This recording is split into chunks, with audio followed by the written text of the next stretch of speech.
Providing honest and foresight discussion among think tank and researchers. 4.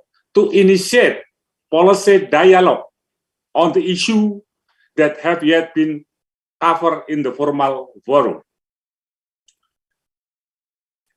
There are 9 task forces scoping in T20, from trade, digitalization, food security, infrastructure, tail payment system.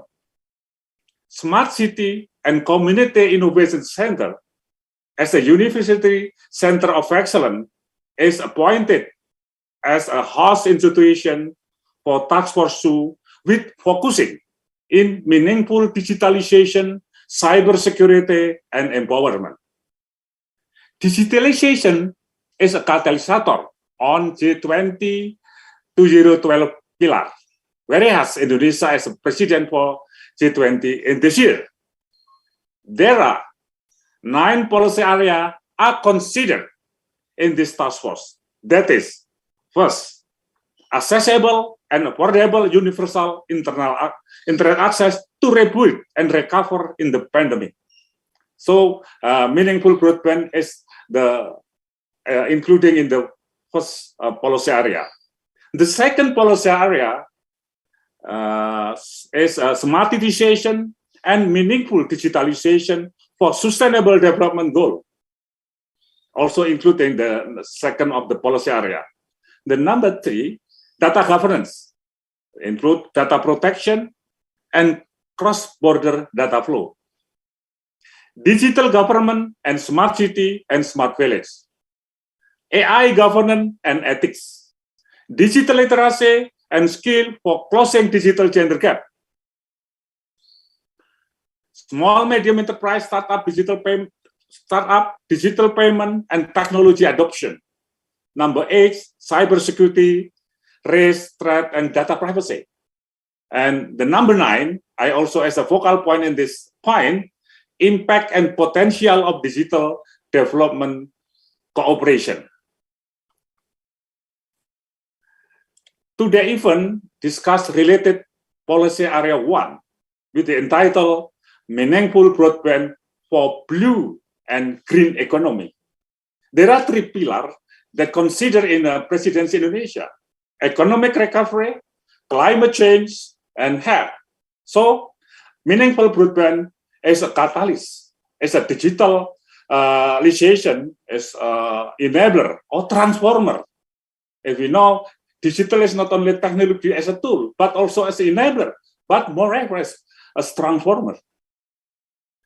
In this event, we invite 2 ministers related with the broadband economy and broadband for blue economy and green economy. There are some of the relationship: blue economy, green economy. Blue economy is usually considered in the sea, in the maritime. So, with a very related, we invite the Ministry of Marine Affairs and Advisory, and also Ministry of Information Communication is a core of the digitalization in infrastructure.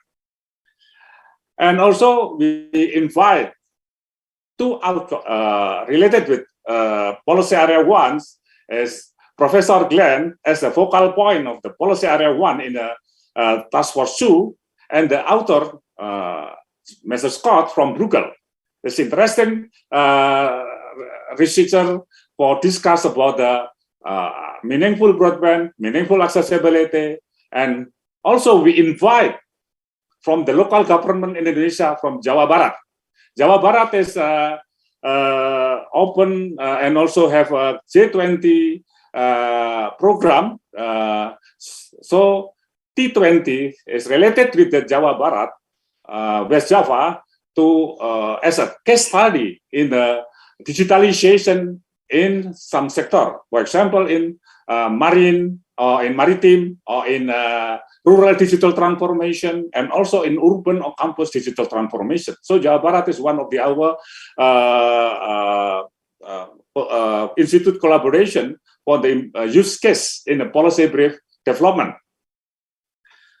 And also for your information, beside the policy brief production, we also organize 2 side events.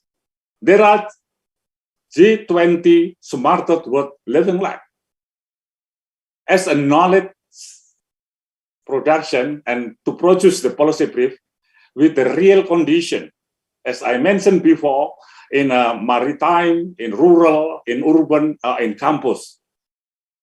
This is one of these very interesting, and now is preparing for the launching, and we invite all parties in the world, G20 member or in related, to set up Smarter World Living Lab as our production.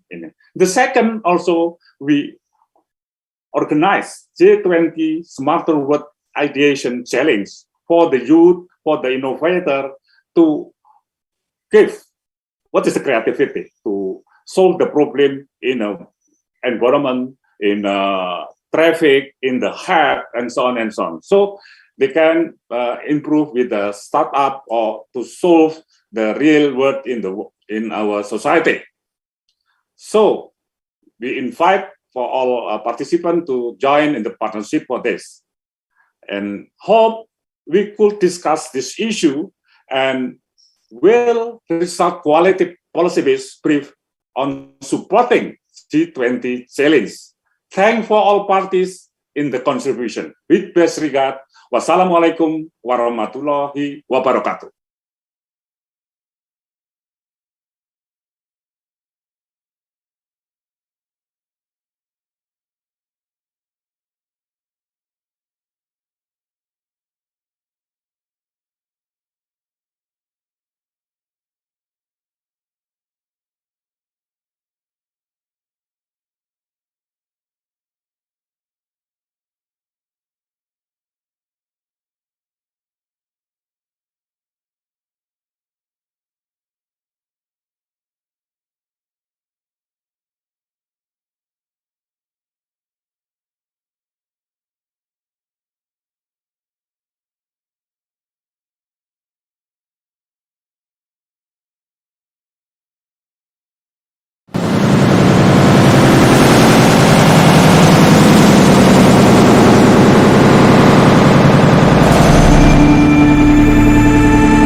Greetings to one and all, ladies and gentlemen. Distinguished participants, ladies and gentlemen, it is indeed my great honor and pleasure to join this Goesmart 2022 Meaningful Broadband for Blue Economy. We value blue economy as one of my reasons to make our ocean sustainability, and for the sake of greatest prosperity of the people. 3 main pillars of blue economy have been developed as a strategy to pursue those commitment and agenda. Those are ecological health, economic growth, and social inclusion. Those main pillars provide a legitimate basis for safeguarding the health and resilience of the ocean, attracting investment and providing jobs. The transformation of Indonesia's fisheries will take off this year, 2022. With a better regulated and sustainable fisheries. This means that we will have healthy ocean, economic growth, and equal distribution across the nation. Blue economy guide and support market-based mechanism, where fisheries products should be sourced from sustainable practices instead. Distinguished participants, ladies and gentlemen, 3 main programs have been introduced, namely quota-based fishing policy, export aquaculture oriented, and aquaculture for community development. Alongside with the fisheries policy transformation, Indonesia is currently applying a comprehensive marine spatial planning. Using MSP, we would like to align and manage multiple stakeholder and sector interests that can be very divergent in environment, social, and economic perspective. All activity must comply with marine space allocation, carrying capacity, and impact mitigation. This means that marine spatial planning serve as supreme reference for economic development and environment conservation interests. Distinguished participants, ladies and gentlemen, until now, in our ministry, several platforms have been able to meet digitalization needs in the marine and fisheries sector. To support the three main programs, our ministry is also preparing an integrated satellite-based technology system, which will be used as the main fishing operation surveillance system and providing accurate data on the various needs of anglers at sea. This innovation solution can be used for sensing, understanding, and acting, not only for surveillance. Digital transformation is one of the change management strategies to align people, process, and technology as enabler in the organization to align with the mission, vision, and strategy.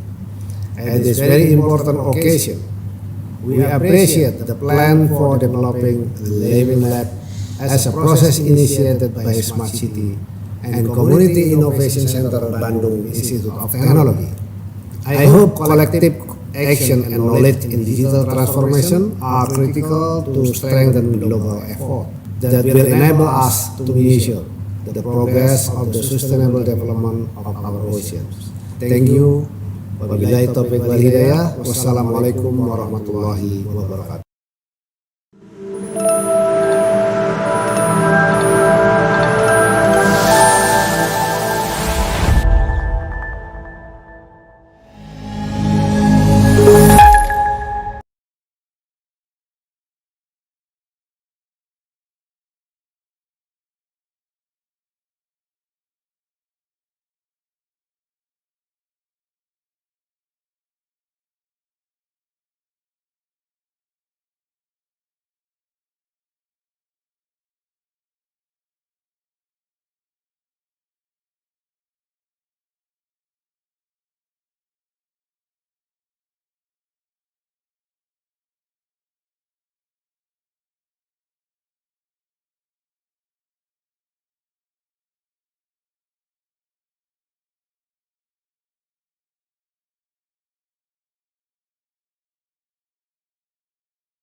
there is a digital transformation regarding the how Indonesia manage the maritime, the ocean. We know that Indonesia consists of 17,000 of islands. If you like to travel around Indonesia, just like I do, then you will find that it is indeed very beautiful. And behind this beautiful scanning of Indonesian islands, there is a very huge potential of economy that is emphasized by Pak Sakti Wahyu Trenggono during his keynote speech, that the digitization is indeed in the high priority of Departemen Kelautan, Kementerian Kelautan dan Perikanan Republik Indonesia. So we have a very big opportunity to share our knowledge and our contribution, as also mentioned by Prof. Suhono during his opening, that your contribution on this T20 focus areas is very much welcome. I'm checking whether Pak Semi already joined us. Pak Semi will deliver the keynote speech, the second keynote speech, on behalf of His Excellency Pak Johnny Gerard Plate, that could not join us. I'm just checking whether Pak Semi has joined us by now. Not yet, yeah. Okay, we still have time to move forward to the next, the first session, but I think we can fill the session with maybe from the audience. If you have any thoughts or question regarding the opening speech of Prof. Suhono and the keynote speech of Pak Sakti Wahyu Trenggono, you can write on the chat, and we can discuss that with Prof. Suhono and with all of the our speakers.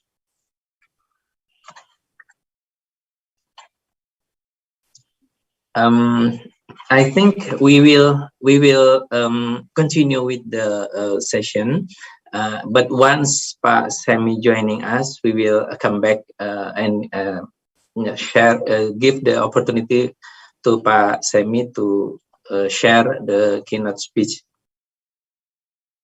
Yeah, there's another option. We will Riza, can we try again the video? The video is very beautiful, yet we haven't got the audio. If you can retry the video, I think it's also a good idea, while we're also waiting for Pak Semi. Okay, Pak Rizal, I will try the video again. Okay, go ahead.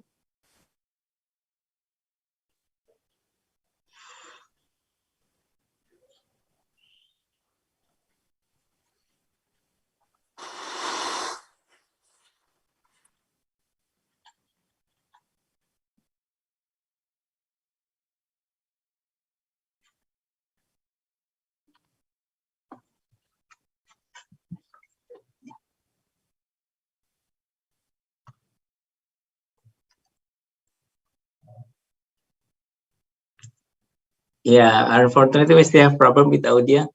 I have that message from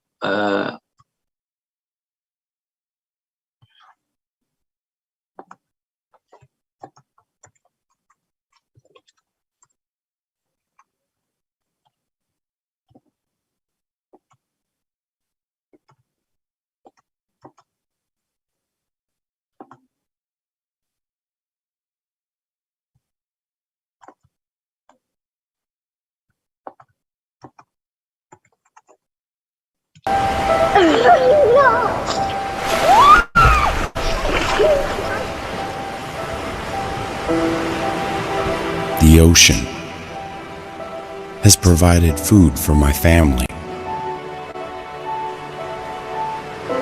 from my great-grandfather to my children. Since a long time ago, the ocean has made a significant contribution to the wheels of the economy all over the world. The ocean provides food and employment, which can lead to the prosperity of all nations.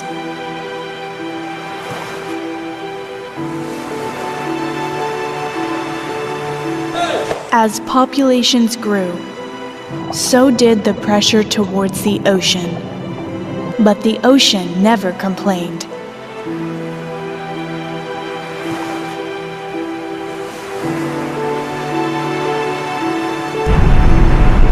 We know the ocean is in danger, but sometimes we are blinded by our greed. It is the time to start reducing the pressure to the sea through eco-friendly innovations.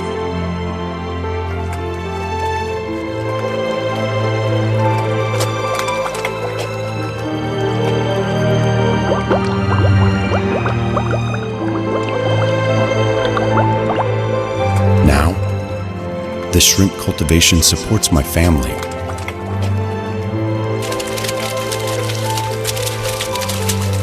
Sends my child to school and helps me cover medical expenses. Let's explore the ocean's potential in more sustainable ways.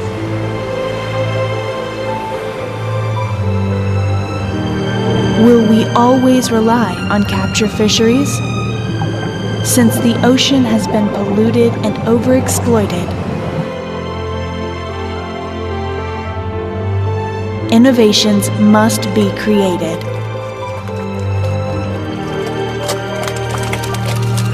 Will we be able to create innovations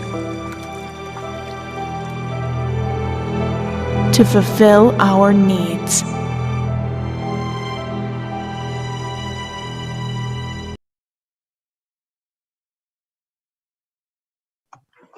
Thank you, Riza. Finally, we could see the video properly, yeah, even though it is just after several minutes we hear the audio, but it's okay.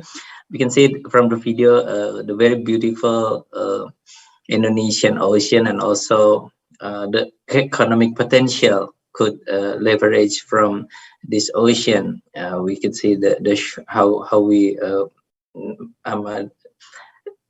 make how we cultivate shrimp and so on. It is very, very interesting. Unfortunately, we haven't seen Bapak Samuel Abrijani Pangerapan, who is in plan on joining us. But nevertheless, we can continue to the next session. We can please.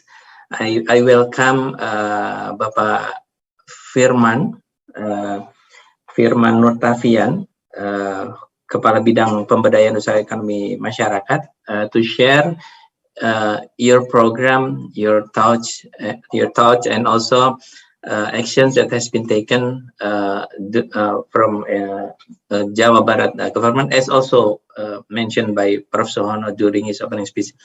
Without further ado, Pak Firman, the screen and time is yours. Thank you. Assalamualaikum warahmatullahi wabarakatuh.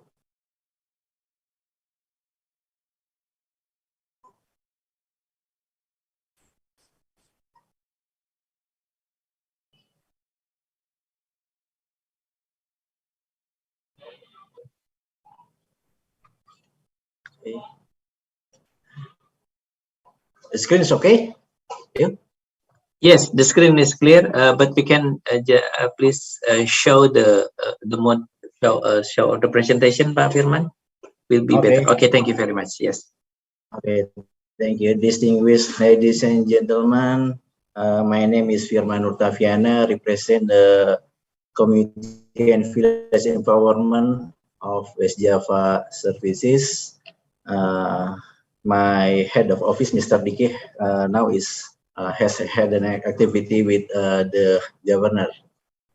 Let me some present but policy support to ensure the sustainable digitalization for rural ecosystem, and we talk about our priority program in West Java, and we know the name is Digital Village.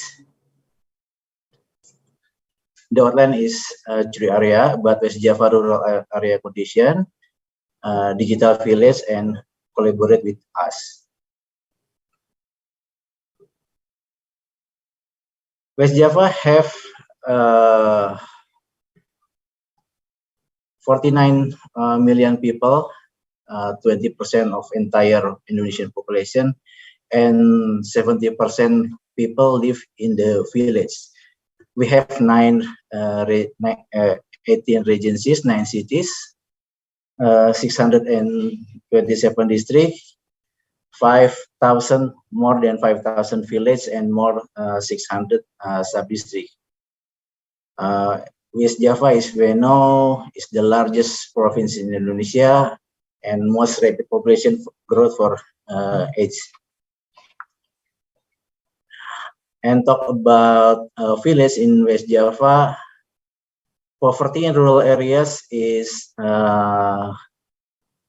more than 10%, and is urban area about 7%. 70%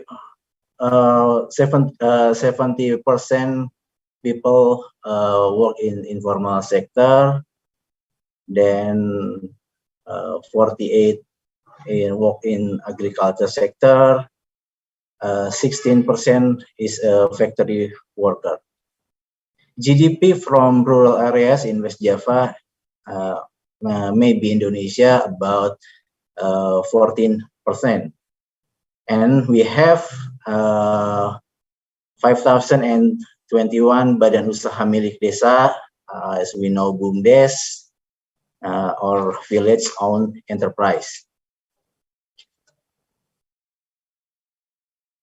West Java Developing Index, first we have now 586 independent villages, 2,102 developed village, 2,606 developing village, and only 18 underdeveloped villages. Infrastructure availability, we have about 600 spot atau blank spot village in West Java. Then we have active BUMDes 4,223 that is assisted by Tokopedia 35 BUMDes, 1,335 BUMDes assisted by Shopee Center, 40% registered on the rural platform. Main commodities, the priority is 72% is agriculture, and then industry manufacture, trade and retail, mining inquiry, delivery warehouse communication, services, and other. We have a 20 priority program for village improvement. As we know, Gerakan Membangun Desa, or village development movement. Their activity is BUMDes Champion, One Village, One Company, Posyandu Champion. Posyandu, as we know, similar that health services, small group in health services in citizen. Village Academy Champion, Advocacy Champions, Digital Village, Patriot Village, CEO BUMDesa, Tourism Village, Sapa Warga, Multifunction Car for Village, and then Rural Infrastructure. 12 priority program is the aim is to achieve the governance indicator, increase of independent village and remove the underdeveloped village. And now about this Desa digital village. West Java digital information is about 3 activity: control, observe, and connect. 6 main activity in West Java digital province: innovation, government, society, education, digital inclusive, and collaboration. Digital inclusive divided in digital village and digital citizenship. It's about government mind map about Desa Digital. And this benefit of digital village in West Java, we have 4 benefits. First is village database or big data is the purpose of village development planning, implementation, and evaluation. Second one is accountability of village government for the purposes for acceleration and easier service, then transparency of finance and activity. Third, develop village potential, about mapping village potential and utilization village potential. And the fourth is develop village business and activity. We talk about digital communication, optimize of business platform, e-commerce, online payment, etc. Internet of things utilization for people activity. Governor says that the Desa Digital program isn't only about free Wi-Fi hotspots. It's about changing the way people trade, communicate, make potential, and promote tourism through a digital ecosystem. We have 4 stages about develop Desa Digital in Jawa Barat. 1.0 is smart infrastructure, providing internet connection in the village. 2.0 smart society, assisting the villager in using internet to communicate and access information. 3.0 smart economy, inviting business actor and BUMDes to join a training program related to a digital marketplace. 4.0 is about smart environment, increasing productivity of the villagers independently and sustainability. Example for Desa Digital 1.0, we have 624 blank spot village. Our partner is Bakti, Lintas Arta, etc. Progress activity, visa, we have built 141 kawasan desa digital area, etc. This is a launching of Desa Digital in 2021. Kawasan Desa Digital, and then progress Desa Digital 2.0, digital literasi webinar,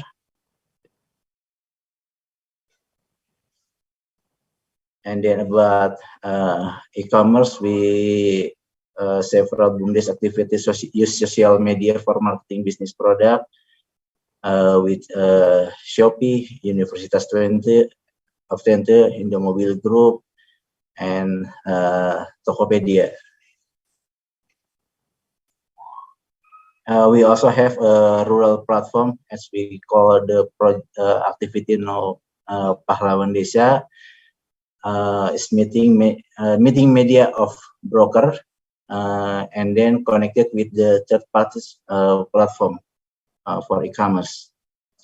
We have next activity is Chandra di Muka Jabar Coding Camp, and then is Desa Digital 4.0 Fishery Digital Village. We have activity about 200 smart auto feeder, increasing productivity 30 to 100% in Subang, Indramayu, and Cirebon.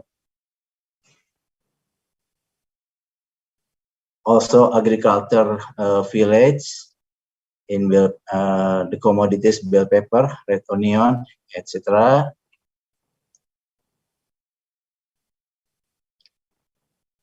Healthcare digital village, multimedia digital village, and village digital financial system collaborate with Bank BJB.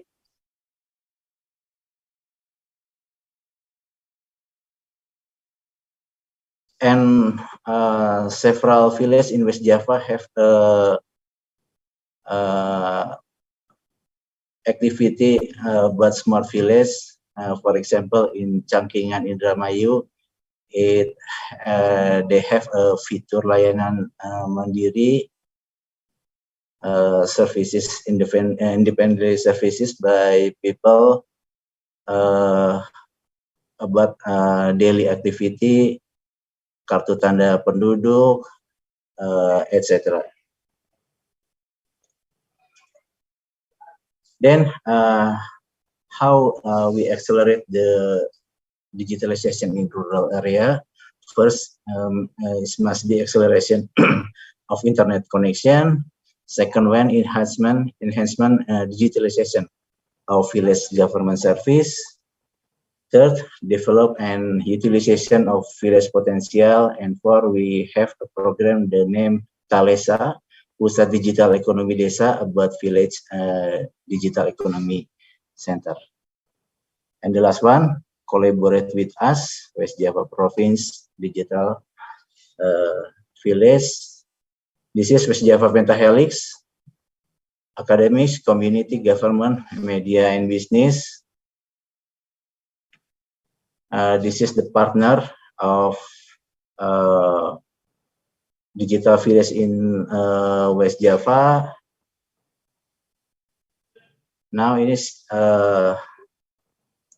localization criteria about Desa Digital 1.0. We have the existence of Badan Kerjasama Antar Desa, village having a website, committed to develop the village through the technology, committed to develop the business entity, preparing a Pandu Desa community group as technical implementer of information technology, willing to allocate the APBDes or village budget for the development of BUMDes, supported by ICT activities, made BUMDes as operator and administration to regulate internet distribution to the villagers. Beneficiary criteria for Desa Digital 2.0, 3.0, and 4.0. Desa Digital 2.0 or digital literacy village are registered as the beneficiaries on Desa Digital 1.0. Has an internet network, village government actively support digital literacy improvement program for society, registered as a recipient of financial assistance for the Sapa Warga program. Village government is ready to become a facilitator for these activities. Has ICT activities, Pandu Desa, village assistant, or Patriot Desa we have to assist in socialization, monitoring, and program evaluation. Desa Digital 3.0, we have has an active BUMDes, has an internet network, village government support, micro, small, and medium enterprise development, has a superior product. Village government is ready to become a facilitator for digital activities. And 6, has a ICT access. This is IoT innovation and technology activity in here. Has a farmer or fisherman group, has an internet network, has local champion to ensure local empowerment and assist the process of monitoring, evaluating, and assessing impact regularly. Village government support to the improvement of agriculture through digital technology innovation. Village government is ready to become a facilitator for these digital activities. And 6, has ICT activities. That's all. Thank you. Wassalamualaikum warahmatullahi wabarakatuh. Waalaikumsalam warahmatullahi wabarakatuh. Thank you very much, Pak Firman. Very interesting how West Java is on the big leap program and roadmap to be digital province with the digital village actions that covering fishery, agriculture, healthcare, multimedia, financial, very interesting. And also Pak Firman explained that very interesting also, this one of 33 province has 49 million population. It's also 20% of Indonesian population. Thank you very much, Pak Firman. We shall continue with our next session. Please welcome Pak Dani Januar Ismawan, Direktur Layanan Masyarakat dan Pemerintahan dari Badan Aksesibilitas Telekomunikasi dan Informasi. Pak Dani Januar Ismawan, the time and screen is yours. Thank you, Pak Rizal. Thank you very much for the kind introduction. And maybe someone can help to show the presentation. Or I have to. Okay. Thank you very much. Next slide. First of all, I would like to introduce you shortly about the Bhakti organization. So Bhakti is the Universal Service Obligation Agency in telecommunication sector under the Ministry of Communication and Informatics. So you know, Indonesia, as one of the largest archipelagic countries in the world, has many challenges to provide equitable infrastructure and infrastructure development, especially in treaty. We have our own terms. Treaty is called terdepan, terluar, and tertinggal. All it means the borderland area, outermost island, and also the disadvantaged region in Indonesia. So through the affirmative policy, the government of Indonesia is present to develop the telecommunication and information infrastructure to support the digital economy development. Next slide, please.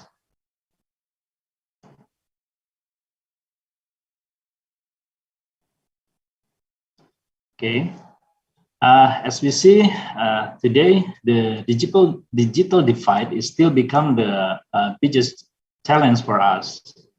There are more than 12,000 villages in Indonesia not being covered by the 4G cellular services, and also more than 150,000 public facility such as school, health center, village office still have no internet connection. So the President Jokowi already give the mandates on how to accelerate the digital transformation. And to achieve the vision, we intend to accelerate the development of digital infrastructure through this program. Next slide, please.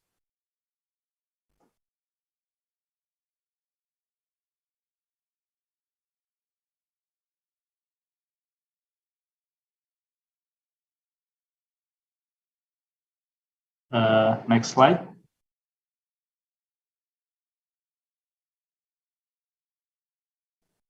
Okay, as we see here, there's many initiatives, mostly in the infrastructure sector. Yeah, this is we call the first program is Palaparing.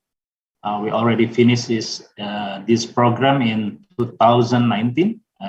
We developed the backbone network projects that connects 90 agencies using fiber optics and microwave radio connection. And the next is the BTS 4G, the best services for the cellular telecommunication. So we have a target in the next, maybe the end of this year, we have to finish to provide the 4G cellular in the 7,900 villages.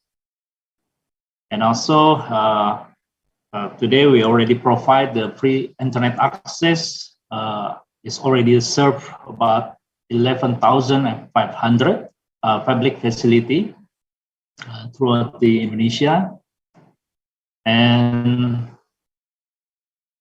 beside the infrastructure, we also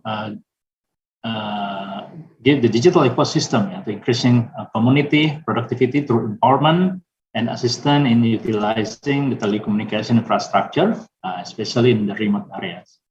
And the last program, the infrastructure program, we have the multi-function satellite, we call it Satria, Satellite Republic Indonesia. And this satellite will serve 150,000 public facility by through satellite, and it will be operate or it will be launched in the end of the years 2023. So the digital access has become a major need, not only in the big cities, but also in the rural areas. Now, as we live in the era of digital transformation, digital access means information at your fingertips and to strengthen our closeness with technology. And to put it simply, the importance of digital access line and its ability to enable societies to forge a better future. And we believe the quality and access to telecommunication and internet services is also the fundamental human right. And Indonesia has made a tremendous step forward in digitalizing the nation, and Bakti.Kominfo has been his part of accelerating the country's digital infrastructure. Next slide.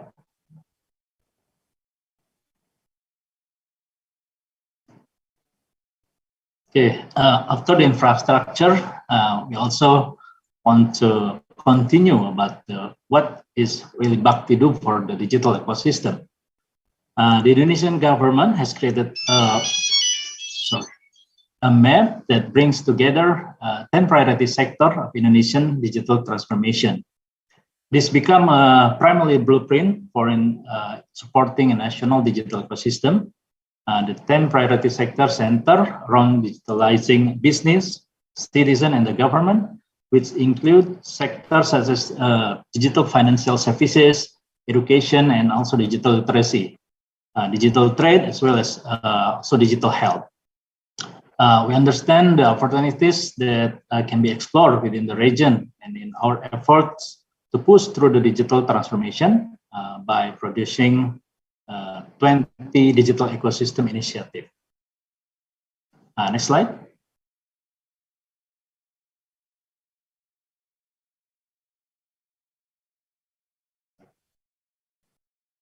Yes, as we can see in this slide, our activities also have extended to 44 programs that foster the inclusivity of digitalization, where we hope we can close the digital gap to secure a brighter and more connected future for Indonesia.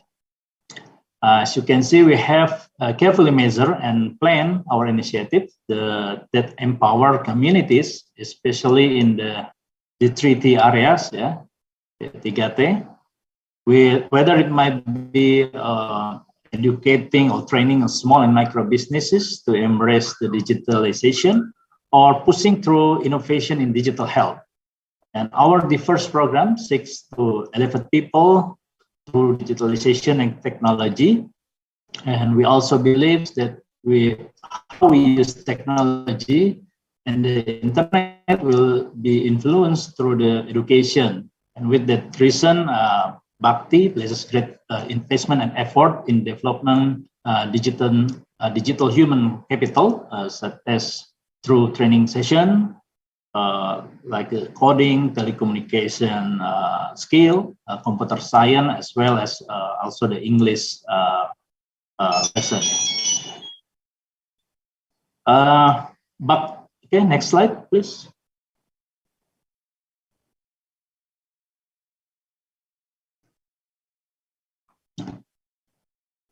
Sorry. Okay.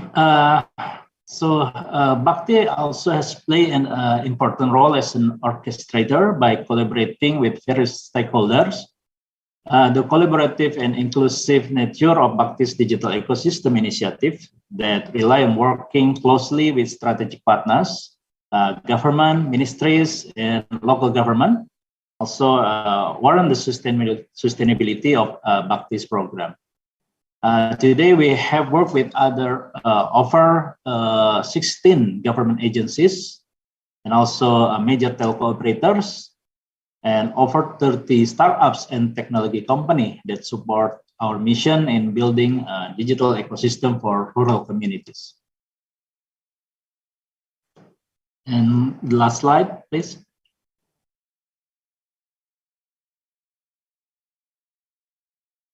Okay, finally, we hope that you will collaborate with us as strategic partners. And we believe that the mutual partnership will create meaningful impacts and bring smiles for millions of community in rural and remote areas. Our work is driven by our motto, make things happen meaningfully. And we are excited to welcome you all on a journey to build a resilient digital ecosystem. So thank you very much for your attention. Assalamualaikum warahmatullahi wabarakatuh. Waalaikumsalam warahmatullahi wabarakatuh. Thank you very much, Pak Dhani Januar Ismawan from Bakti Badan Aksesibilitas Telekomunikasi Informasi Kementerian Kominfo. Very interesting. Pak Dhani has shared with us that Bakti has many various technologies regarding with the mobile communication, satellite, Wi-Fi, microwave system, fiber submarine cable, and also from the business initiative related with the business support, community support, government support, and also human capital development. And also Pak Dhani invite us all to join a Bakti initiative. So please, any from the attendee, if you like to follow up this information, please contact Pak Dhani Januar Ismawan. And thank you very much for sharing, Pak Dhani Januar Ismawan. And we continue to our next speaker, our distinguished speaker, Professor Glenn Awaras from University of California, Berkeley, will share his thoughts and his these topics area. Prof. Waras, please, the time and screen is yours. Thank you, Dr. Reisel. Can you hear me okay? Yes, very clear, Prof. Okay, now the next step is for me to share my screen. And let me see how I can do that. I don't suppose you can see it now.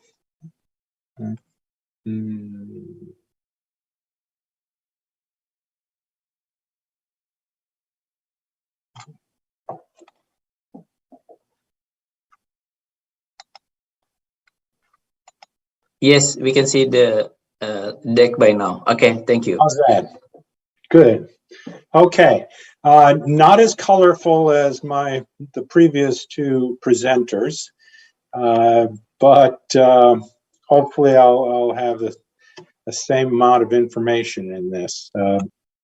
Thank you, Professor Suhono, Dr. Reisel, the distinguished panelists, and it's a pleasure to be here today and to talk about policy area number 1 out of 9, which is the work of Task Force 2 of T20. I'm going to make the argument that that is the most important and foundational of the policy areas because the others depend on it. The previous two presentations, I think, made clear that the infrastructure needs to be there before all the digital innovations can be placed on top of them. So it's important, as I think Mr. Dhani had just made the point is to ensure universal service. Well, let me start with something that I believe everybody in this audience is familiar with, but it's helpful, I think, to fix ideas. Digitalization is just relentless. It's ongoing. It's unstoppable. The trend towards online working, learning, commerce, healthcare, government, it just continues to grow. Quite independent of the pandemic, but the pandemic has just surged that growth exponentially. The network has stood up to the test of the pandemic as we moved from offline to online, but the digital divide remains. There's still unconnected segments of the population. I forget the figures from the last presentation, but I believe that there were quite a number in both West Java and also recorded by Bhakti. Now, however, the consequence of digital gap is more extreme because those in-person alternatives just are not there. So I'm stating the obvious here, digital inclusion is essential. So the part of my title here and my marching orders was to look at the closing of the digital gap, and so it's good to decide what it is the digital gap. Well, there's a lot of gaps, and I just list some that have been mentioned elsewhere: the coverage gap, adoption gap, upgrade gap, and that would be the gap in moving from 4G to 5G happening right now. Digital skills gap, the usage gap. I'm going to focus on the connectivity gap and that basic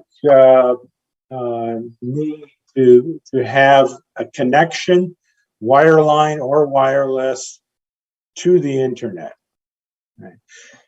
By and large, we call that the digital divide, and it seems that it has been sliced into three different segments of the population that are falling on the wrong side of that digital divide. And there's first is the unserved. That is that they have no broadband available at their home or work. We're going to see in a second that that may happen for fixed, but not often for wireless. But if the smartphone is not smart enough and the data plan is not big enough, not a close substitute. There's also the underserved group, which has access to broadband, but it's of insufficient quality to meet the needs of the individual. Then there's the non-adopters, where they have service available, but they don't purchase. And the usual reasons for not purchasing are it's not useful enough, but often as well it's too costly. And I'm going to focus in on that affordability issue in a minute. Just to remind you that there's still this gap in connectivity. This is taken from the ITU in 2020. These are the different regions of the world with number of people connected per 100 population. So you have to look at this as numbers that are subtracted away from 100. So there's of course it's as you would expect, higher income, higher connectivity. It's the case that there's greater mobile penetration, both cellular mobile and broadband mobile, than fixed. But in the end, it confirms that there's still a need to get more and more people. So what's been done to close the gap? I would identify two main policy strategies that I have seen in U.S. and developing countries, and I think really worldwide. And they divide into, first, to subsidize broadband deployment where that infrastructure does not exist. The other is to encourage broadband adoption where it's low. So subsidize deployment, encourage adoption. Now, more recently, the emphasis, I believe, in terms of the policymakers has been moving towards affordability and equity. In part, that's because the infrastructure has been widely deployed, not universally, but widely, and therefore turning to other impediments to the universal service, such as affordability. There's a couple of ways of implementing strategies. Government intervention, of course, is one, and I'm going to talk about that mainly here. But there's where the government puts the bill to subsidize providers and consumers, and I think that's what Bhakti does. But also to make public investments, say Wi-Fi hotspots and municipal wireless networks. There's also market approaches, and promoting competition is one that's favored among economists. But also a favorite is just removing regulatory barriers, sharing infrastructure and access to space, rights of way, and so forth. The question I want to pose and hopefully answer in part in this policy area is, which policies work? What is it about the successful policy or policies? And I list here just, different ways of approaching those two strategies I had on the previous slide. One with being broadband deployment. You can do beauty contests of different projects, and that's very popular. Less popular, but having very good properties is the reverse auctions, where private companies will bid to procure the infrastructure that is requested by the government. So there are a handful of different broadband deployment policies. There's also affordable broadband programs, again, trying to get consumers incentivized to adopt. Discounts, vouchers, low-cost offerings, free public access. These are all different ways of working on the demand side. Effectively, I've divided this in supply side and demand side, as an economist will do. But they also can work together, or possibly. So we're going to see an example in a minute where provider subsidies to deploy broadband was contingent on offering an affordable consumer broadband plan. So working both sides of the market, both supply and demand, that can be quite effective to synergize both sides of the market. So this is the main point of this presentation, is that the world is really a policy laboratory for us, and right now there's experiments being conducted all over the world, and some of them were conducted before the pandemic.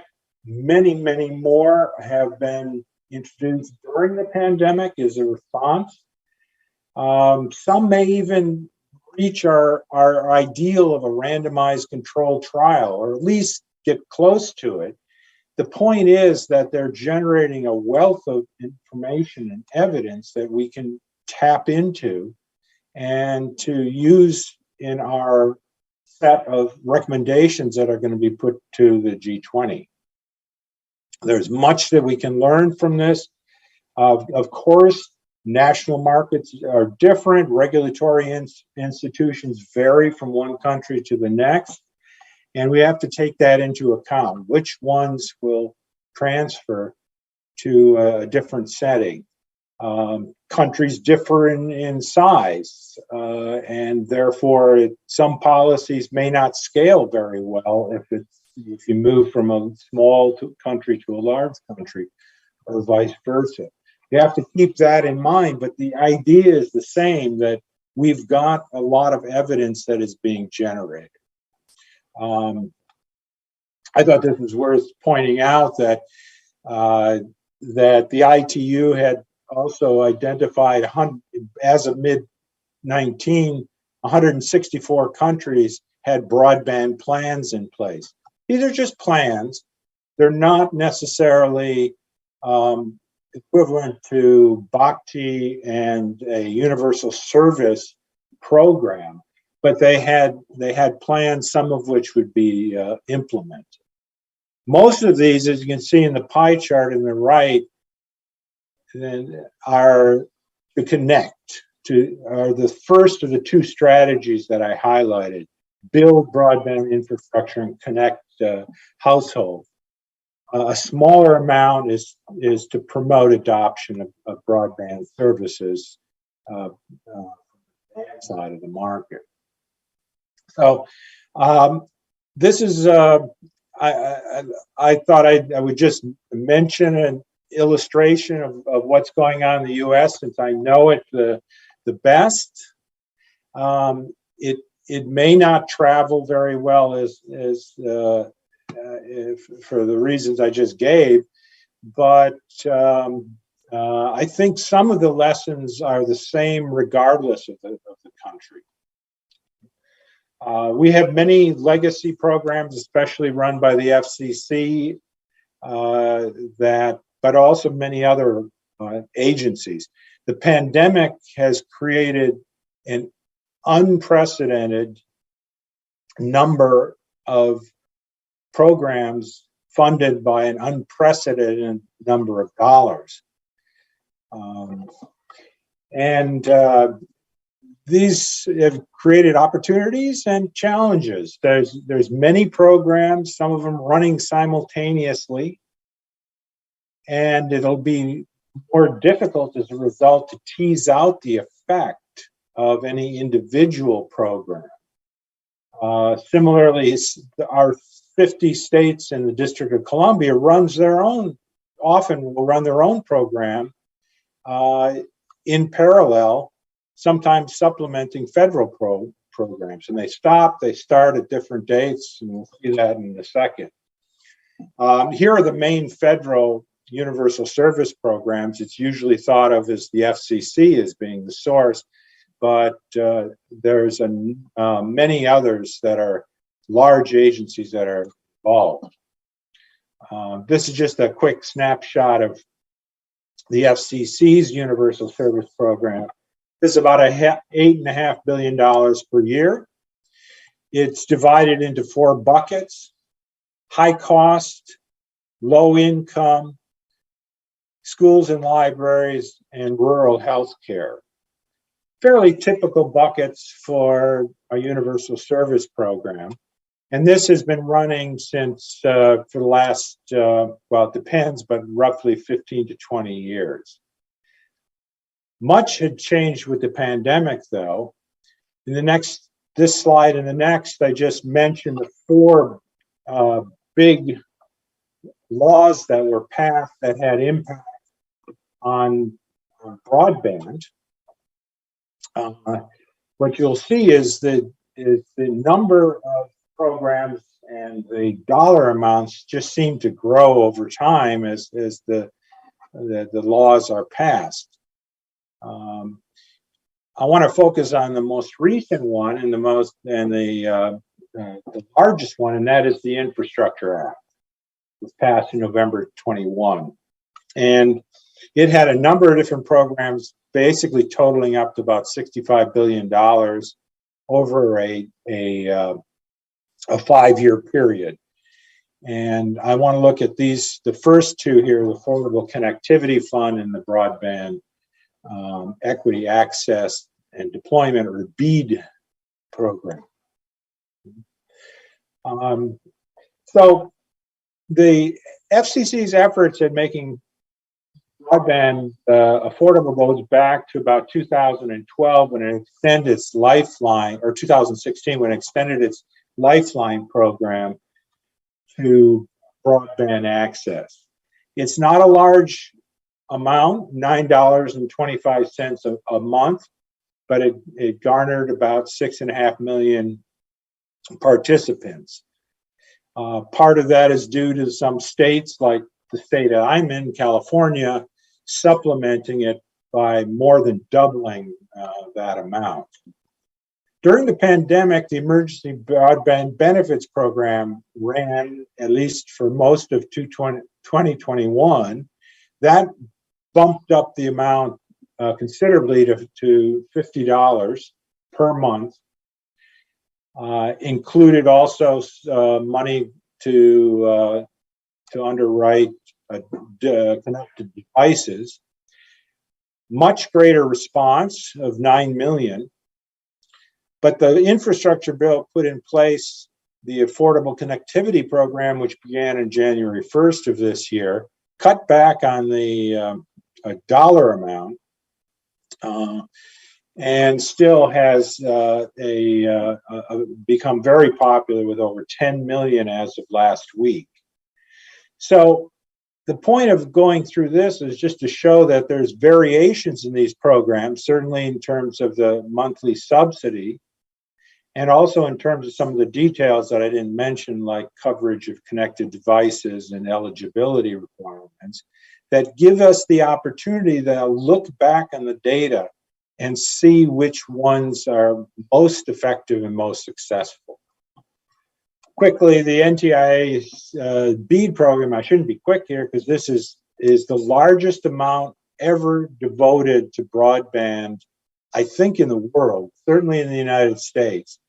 $4.5 billion will be dispersed by the Department of Commerce's National Telecommunications and Information Agency. But it will delegate to the states and their subgrantees by passing out the money to the states, okay, for last mile infrastructure for underserved areas. The idea here, though, is that this is going to generate a lot of experimentation, a lot of different variations, because each state is going to go its own way.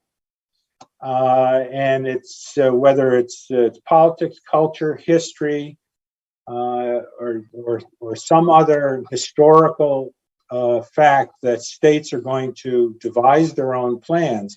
From a standpoint of a policy analyst, this has its benefits. It has its benefits in that they explore different levers in which to close the digital divide.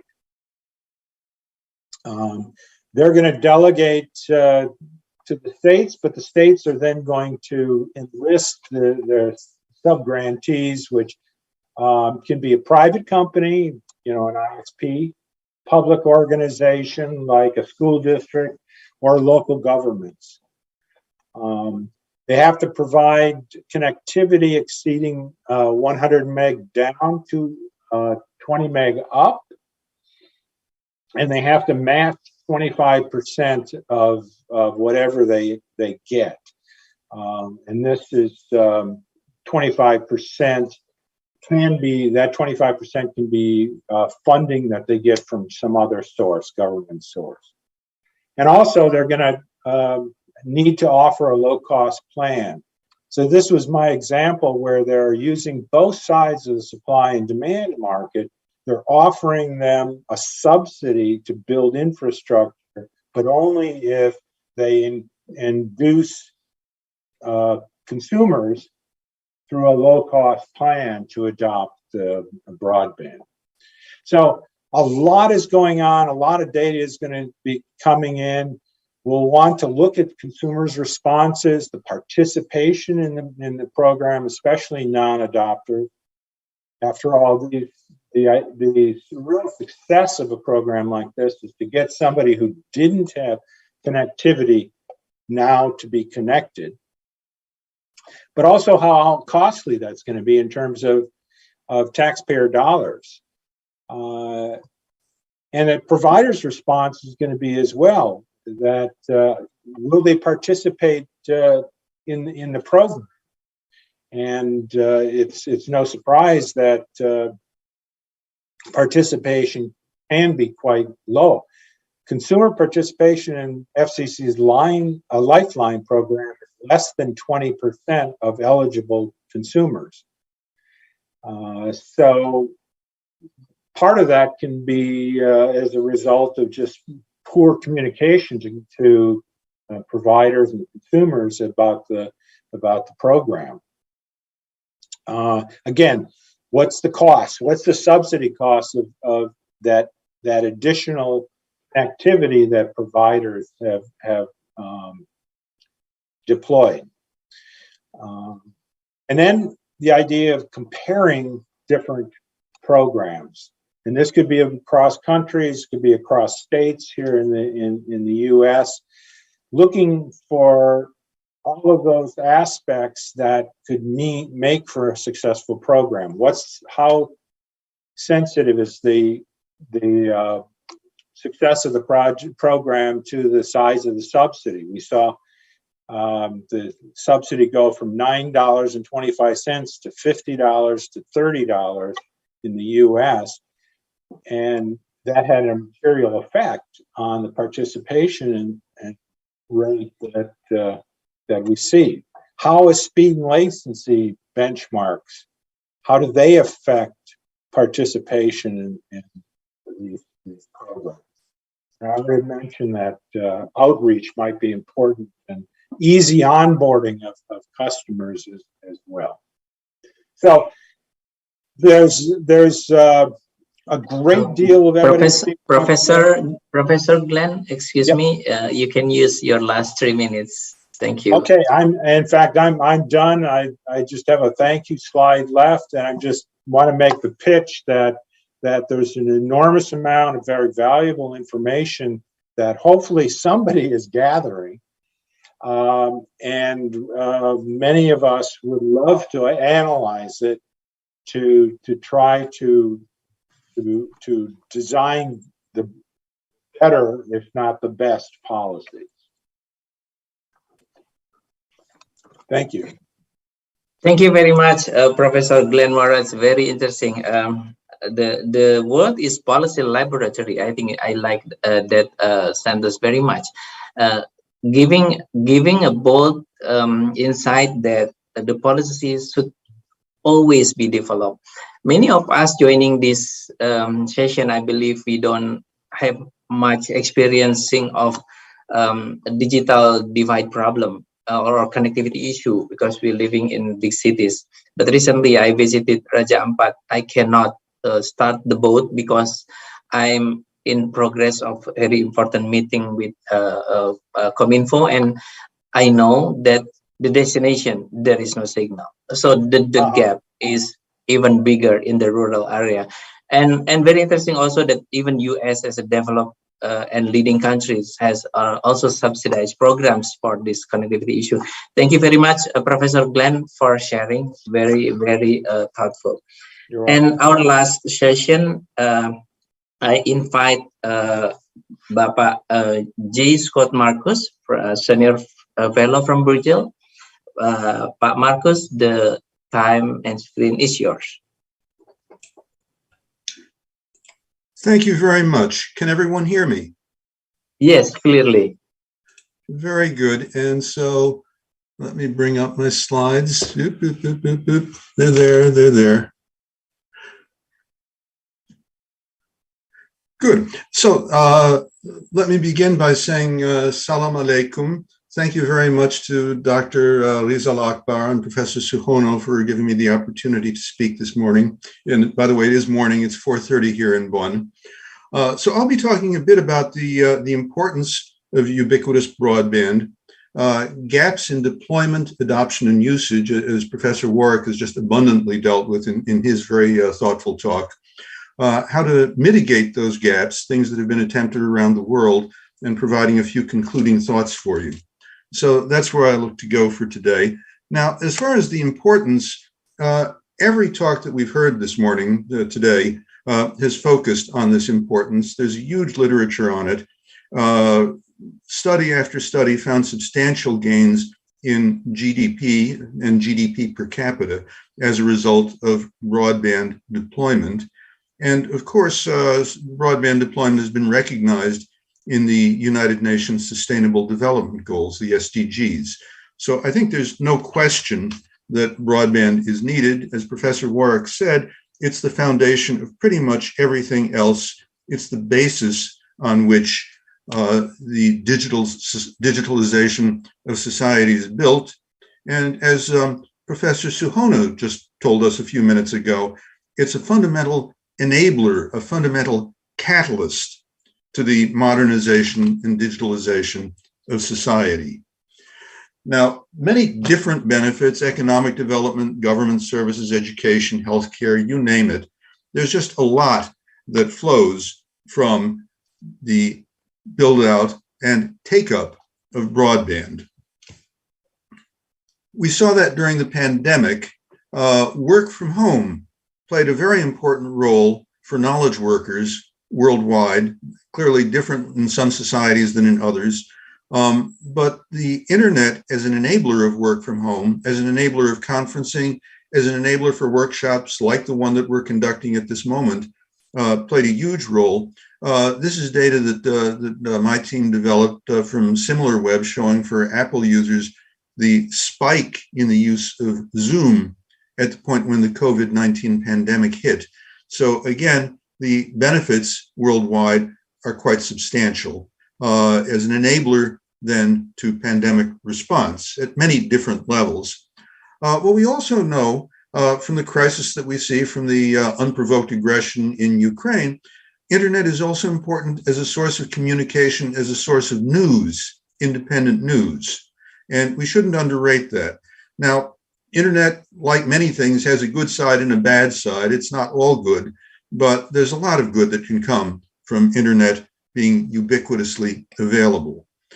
When we talk about gaps, again, I would endorse what Professor Warwick was saying. There are different gaps with different implications. I usually focus on three measures of internet take-up. The first being coverage, whether it's available everywhere. The second being adoption, whether people actually take it up, subscribe to it.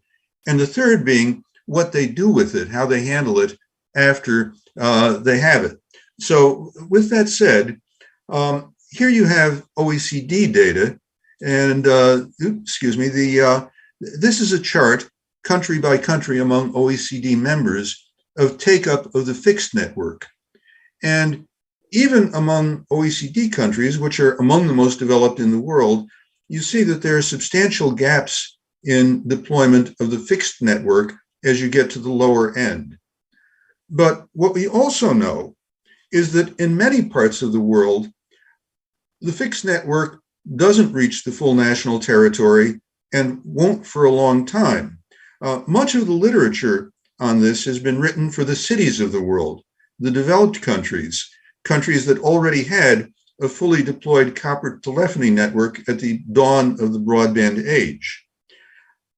The problems elsewhere in the world can be different, and in parts of the national territory, in many parts of the world, the mobile network is the network. So a balanced approach to fixed and mobile that recognizes this is important. This is ITU statistics, so it takes in a much wider range of countries. This is coverage. And as you can see, the coverage in developed countries is near universal. But when you look at less developed countries, and also particularly when you look at landlocked countries that are not at the top of the GDP per capita list, coverage tends to be much less. It's getting better over time, but it's less. And we know the reasons for this. I've done work, by the way, in Southern Africa. I've done work in Peru. Getting work to the big cities in Peru on the coast is easy. getting it into the Andes and into the jungles beyond in the interior is hard. And this is a problem that I think is well known to you in Indonesia. I think that's what we heard in the rural coverage discussion. Highlands and islands are always a problem. Indonesia has both. And here you see also that when we look at adoption, at subscriptions per 100 inhabitants, that can look a lot different from the coverage. But of course, it can't be greater than the coverage. So getting coverage to everybody, getting everybody onto the net is important, needs to be a goal for everyone, in line with the UN Sustainable Development Goals. Now, when we look to mitigate the gaps, it's important to note once again, the countries are different. They don't all have the same problems. They don't all have the same issues. They differ greatly in terms of wealth. Think of GDP per capita. Think of disposable income. That looks a lot different in some countries than it does in places like New York and Paris. The degree of digital competence on the part of the public, their ability to use the services once they have them. As Professor Warwick said, affordability is a key issue, but digital skills is another very crucial issue. So the existing coverage of fixed networks, mobile networks, and in some countries, cable networks, plays a key role in what can be done and what's achievable. Even the physical characteristics, things like the length of copper subloops, can play a big role in what's achievable and what's not. But one of the biggest factors, of course, is physical topography, highlands, islands, again, access to submarine cables. These all play a role. And once again, important to recognize adoption, deployment, use, they're different things, and the tools to deal with them are also different. So a one-size-fits-all solution is not appropriate. Now, with a lot of these, money plays a key role. One of my friends likes to say, the answer is money, what's the question? So there we go. And that does play a role. It's really a ubiquitous theme. Now, on the regulatory side, a lot of work has been done. I would particularly call your attention to a set of OECD recommendations on broadband. They were first issued in 2004. They were updated for the first time in 2021. I had the honor of writing one of the preparatory studies for that work. I think you will also find the study helpful. But clearly, there are different tools, and a lot of these are well understood from experience worldwide. Promotion of competition through regulatory tools is one. Addressing resource constraints, especially things like spectrum allocation and assignment. Access to land and rights of way, clearly a key issue. We heard some discussion in the earlier presentations about the need for towers. This is part of the same issue. The simplification of permitting and licensing procedures. A lot of cases, the deployment in principle could be funded. It's just hard to get it out because the permitting process is so time consuming and because it's delegated to such low levels within government. Public subsidy can be a key answer, but it needs to be done with care so as not to crowd out private investment. I'll be spending a few more minutes on that. The promotion of network reliability and resilience is important. It's not just a matter of ensuring that the connectivity is there, it's also a matter of ensuring that it stays there. And of course, many countries are prone to natural disasters, some unfortunately also to man-made disasters. Indonesia knows about natural disasters. So again, planning for resilience has to be part of the process, and also do attention to things like consumer protection and periodic assessment of the state of the market. I'll talk about that more in a moment. Now, in terms of increasing funds available, foreign direct investment can play a role. Many countries are less open to this than they probably should be, but total openness also isn't possible in a world with increasing geopolitical tensions because of the risk of security associated with crucial telecommunication resources. Co-investment can be a good answer in some countries. Co-investment can take place among multiple network operators, can take place in the form of sharing infrastructure, mobile towers, I think, being a good example.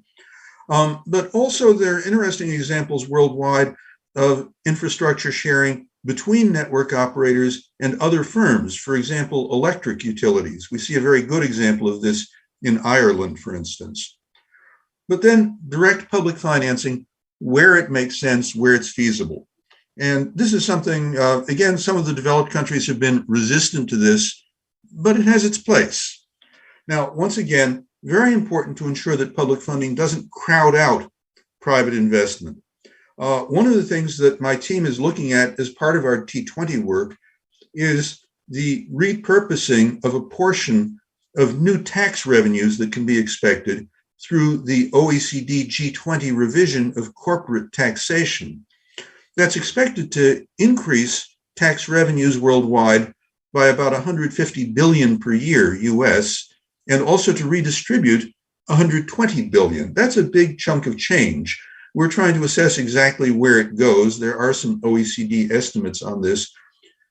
Given that the companies that will be paying in are largely digital online firms, especially US-based firms that benefit from broadband worldwide, there's a certain social justice in saying that countries that wish to retarget or repurpose some of those revenues, they could be spent for anything, but some of the countries that wish to repurpose for expansion of their broadband infrastructure, this is a source that probably isn't in current budgets because nobody was expecting it. Debt financing, clearly a means of stretching the dollars, bringing them forward. Institutional international lenders are one source. Within Europe, we have something called the Resource and Resilience Loan Facility that would be a good source of debt financing. Basically, interest rates are low. If you're going to do it, this is a good time to do it. Now, a clear point is that participation in the digital society isn't optional today. It's a big deal. It's a big deal for everybody. It requires intervention not just on supply side, but exactly as Professor Warwick said, also on the demand side. So direct subsidies in terms of supporting the cost of broadband for the poor, for the disadvantaged, clearly has a role to play. Demand aggregation can play a role, but a big deal, I think, is also education and training. And this is a need for digital skills. It's a need that's perhaps given a sharper point due to the need to work from home under the pandemic, so that shift to remote work. But also it was a long-term issue anyway, due to the progressive replacement of certain jobs, repetitive mid-level skill jobs mostly, not low skill, by automation, by digitalization, by artificial intelligence. So the need to shift to lifelong learning is a major theme.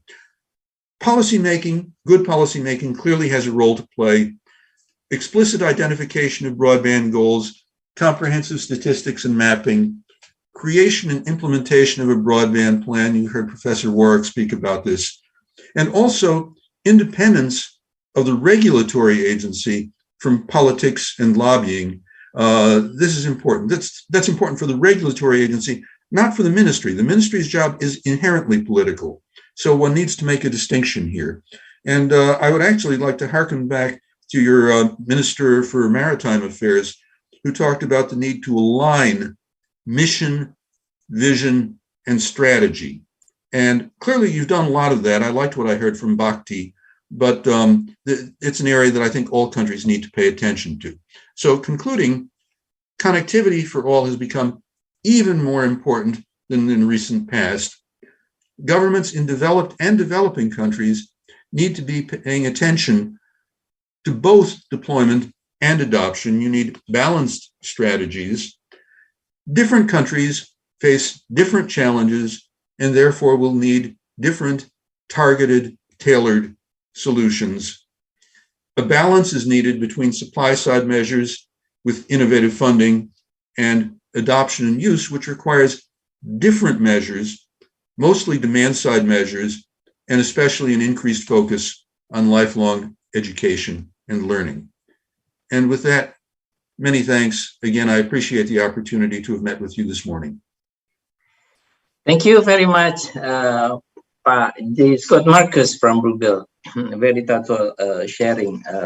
Many interesting thoughts. The most I like is the answer is money. What is the question? So whatever the question, the answer is always money. So investment of the connectivity with the source of fund that properly managed by both government and companies will be very supporting to support the connectivity issue, which is during the pandemic is very become very vital to our life. We cannot learn, we cannot study for our children, we cannot work during the peak of the pandemic without connectivity. So with that good connectivity, we can survive this pandemic. We have get all of the distinguished speakers. So with this, I invite distinguished audience, ladies and gentlemen, if you have any question, you can write the chat, or you can also raise your hand during using the reaction, and then our administrator will give the chance for you to ask for the question.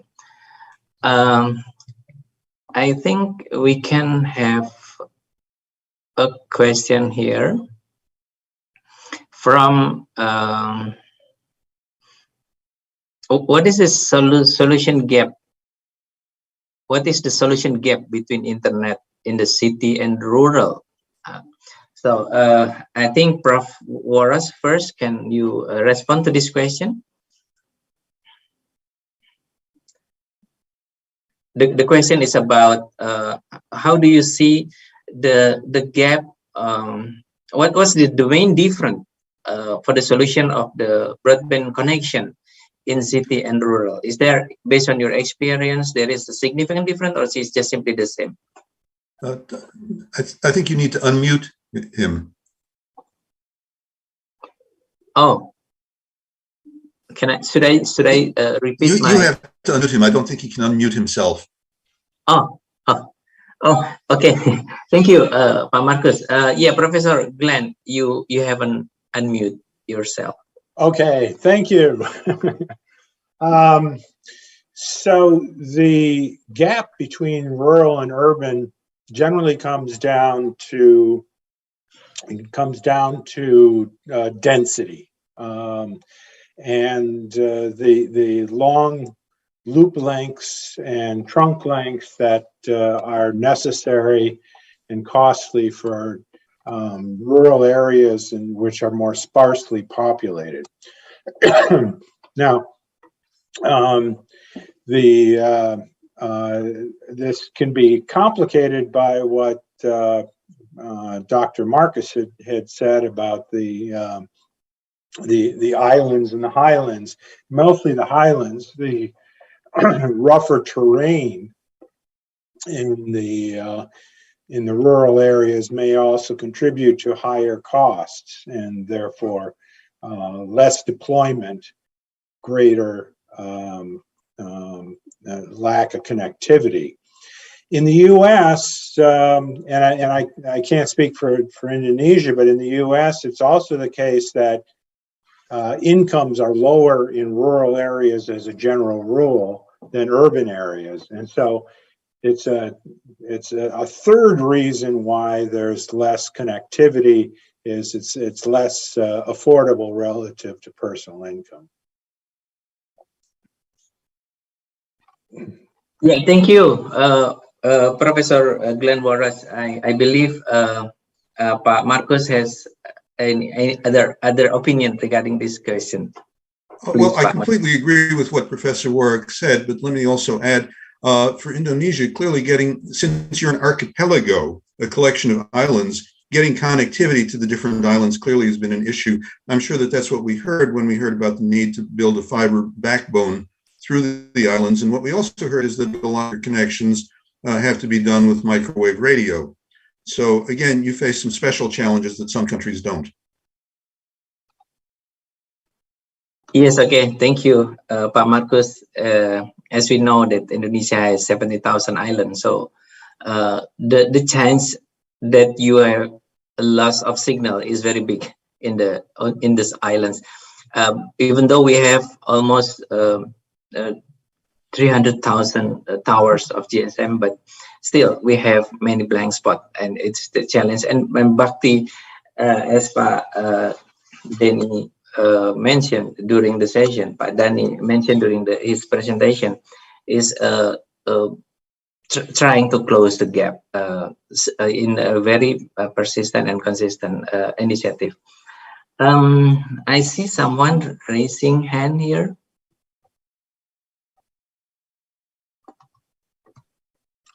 Yeah. Can administrator help me on? Sorry. Who is raising hand?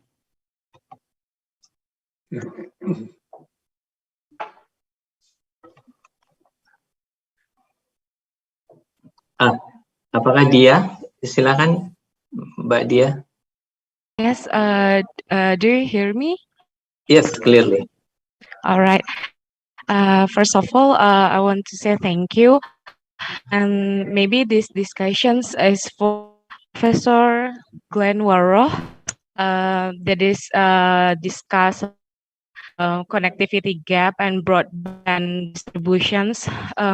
I discussed that in Indonesia, as you know that due geographical conditions, there is a village that behind the mountain, so it's hard to visit, right? And according my experience last week when I visit to several district, there is no internet provider service that want to give or provide the infrastructure of the internet to village because the geographical conditions of Indonesia that is hard to visit. So West Java government have a program called Digital Village that is subsidized and provide internet infrastructure that's called Power that can spread the internet to the rural areas near of the main tower. So actually this program will be stimulus to encourage the internet services provider to provide internet in the village in the end of the day. And then my question is the rural people self. So in Indonesia, the rural people is different from the city people. Their lack of skills for using internet and their lack of internet literacy and so on. For example, last year when West Java government give the computer or the laptop as to member village on business. But you know what? There is still people who cannot turn on the computer. So yeah, that's the reality of the rural people. So the question is, what is the further concept that you think will be right for Indonesians after providing the infrastructure of internet? Thank you. Well, thank you for your comment and question. I think you nailed exactly the difficulty of the supply side, the difficulty in deployment due to the remoteness and the mountainousness of some of those rural villages.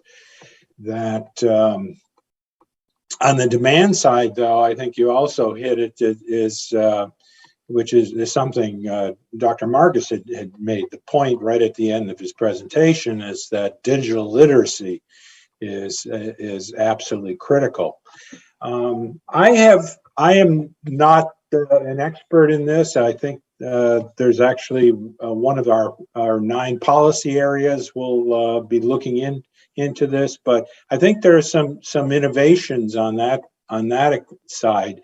I've heard of programs which use navigators, which are people who are peers to sit down and with the person who just got their new tablet or their laptop, show them where the on button is, turn it on, and then walk them through the process.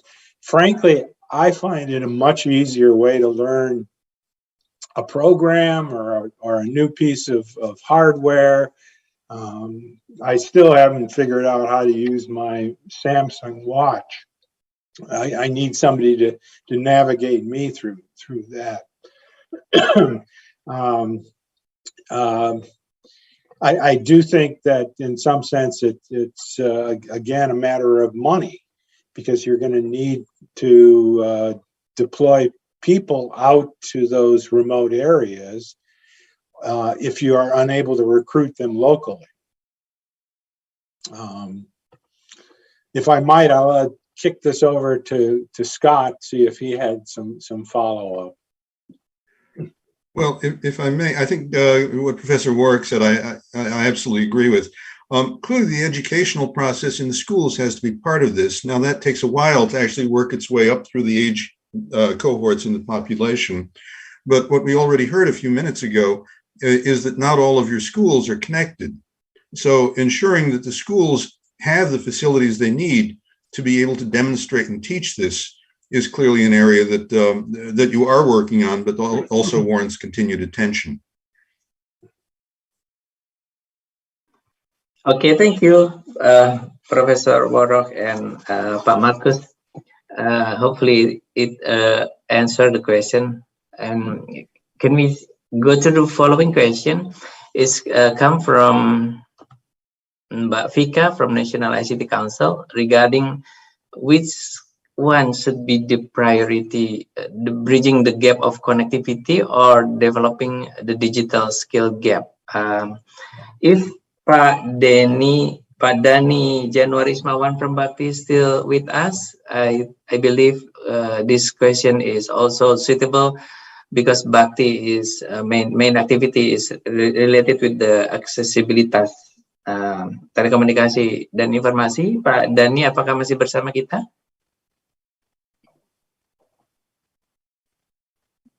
If Pak Dani is still with us, okay, you are invited to respond to the question.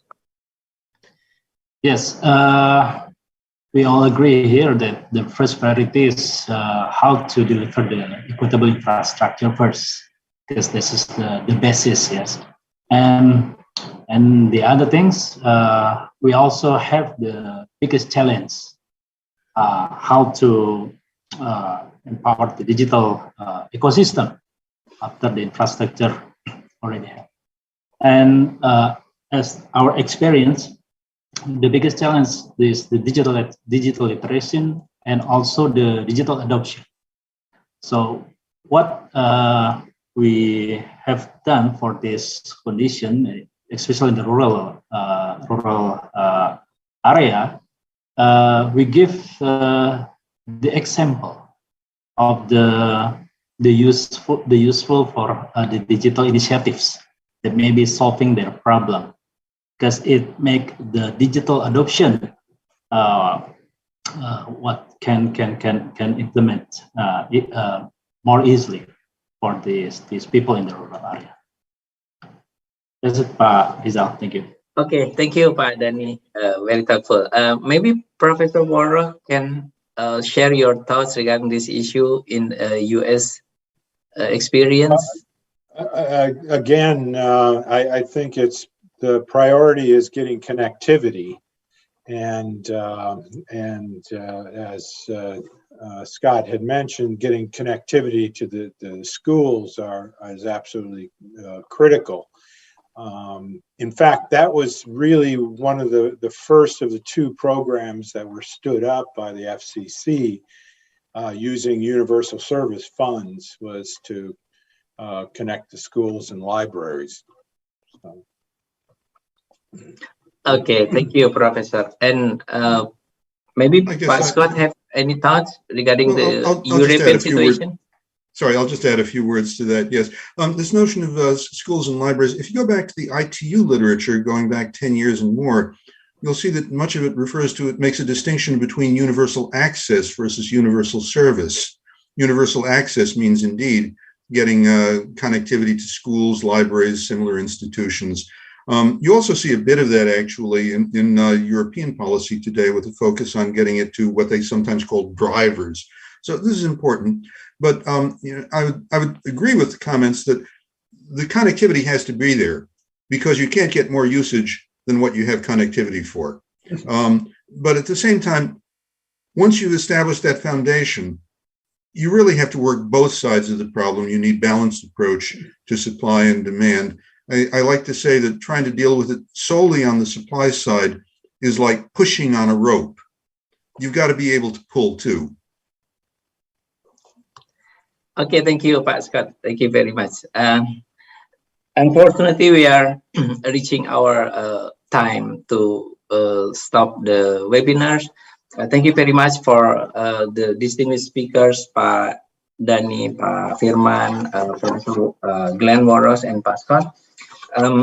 There are many insightful statements during these webinars, but mainly we are understanding that during the digital transformation that impacting all of the our human life, many advancements should only be done under the connectivity that is provided in a minimum requirement that is suitable for delivering the broadband connectivity. So with that, many issues related with how we develop the application, how we develop the human and digital capability skills could be developed. So bridging the gap, bridging the digital divide, meaning we first bridging the connectivity, and then after that we do many things on top of this connectivity. And this is not a responsibility of just one our entity, is responsibility of all of us, from the government, the companies, and all citizens to join. Participation is not optional. Participation is now obligatory. With that, I conclude the session. Thank you very much. And the last session is, I believe, we have the opportunity to have a photo session. Yeah, Mbak Riza. Please, all of the audience, would you mind to open your video? Then admin could take the picture of us.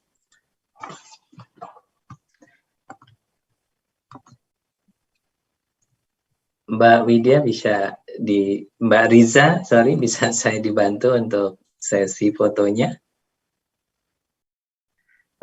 Oke, sudah on cam semua. Kita mulai sesi fotonya. 1, 2, 3. Give your best smile. Okay. Okay, next slide. 1, 2, 3. Okay, and the next slide.